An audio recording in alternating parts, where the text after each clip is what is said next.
मनुवाद आणि सनातन या विषयावर बोललो. काही लोकांना ते खटकतं.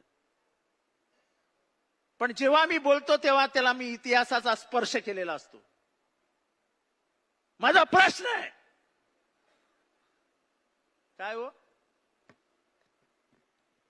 ज्ञानेश्वरांच्या आई वडिलांना कोणी आत्महत्या करायला लावली हो? त्यांची नावं काय होतं? ते कोण आहेत? ते कोण आहेत? ते मनुचे वारसदार नाहीत? तुकारामाच्या गाथा बुडवायला लावल्या ज्या अंबाजी भटाने तुकारामाचा छळ केला, ती मनुची औलाद नव्हती?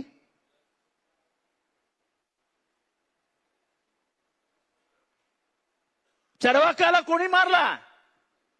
लवंडे साहेब, तुम्ही माझ्यावर कधी कधी बोलता, तुम्हाला राग येतो मी बोलतो म्हणून. चरवाकाला कोणी मारला? त्या मनुच्या औलादी नव्हत्या? मग ज्यांनी आयुष्यभर एका विचाराने आमचा छळ केला, आमच्या पूर्वजांचा छळ केला, त्यांच्याबद्दल बोलायचं नाही? अरे हा तर आमचे शिवाजी महाराज. आता शिवबा म्हटलं तरी लोकांना लाग येतो. अरे हा शिवबा बोलला? पूर्वी शिवबा म्हटलं की आम्हाला आमचा वाटायचा, आमचा म्हणजे माझ्या इथला वाटायचा.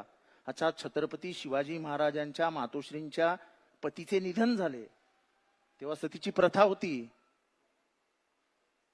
तेव्हा माझ्या महाराजाने सती प्रथेविरुद्ध पहिल्यांदा उभा राहिला.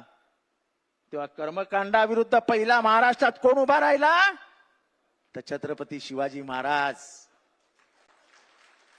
आणि मग त्यांच्या राज्याभिषेकाला विरोध करणाऱ्या मनुच्या औलादींवरती बोलायचं का बोलायचं नाही? हा प्रश्न तुम्ही मला सांगा हात वरती करून.